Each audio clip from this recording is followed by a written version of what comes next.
Lagi tayong humahantong sa pag-aaway. Problema'y lumalaki nang walang kamalay-malay. Di natin alam, walang kwenta pala ang bagay na pinag-aawayan at pinagkakalulan. Ngunit subalit datapwat, nandiyan pa rin ang pag-ibig natin na tapat. At kailanman ay hindi magbabago ito, sapagkat ako ang ibinigay ng Diyos sa'yo. Di ko maipangako na di ka masasaktan. Di ako perfecto tulad mo, ako'y tao lang. At may karapatan tayo magkamali. Kaya nga di ba lagi tayo away-bati? Di kita matiin kapag nagalit ka. Bakit nga ba? Siguro dahil sa mahal kita. Ikaw lang ang iniibig ko, kaya walang dahilan para magselos at magtampo.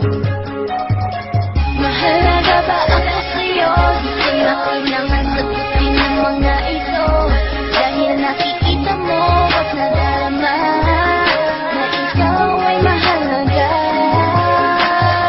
Mahal kita at alam mo yun, kahit may dumating na panahon na mag-aaway na naman tayo at may alitan na naman tayo. Alam mo at alam nila na lagi kang tinutopak dahilan sa wala. Pero di ba kahit ganun man ang sitwasyon, hindi pa rin ako bumibitaw hanggang ngayon. Tanong nila sa'kin, di ka pa pasawa. Lagi na lang kayong ganyan, di ka pa padala. Sagot ko naman hindi, kasi mahal kita. Wala akong pake sa sinasabi ng iba. Basta ba nagmamahalan tayo dalawa? Diba yun na naman ang mahalaga? Kahit na lagi tayo nag-aaway, di mawawalay.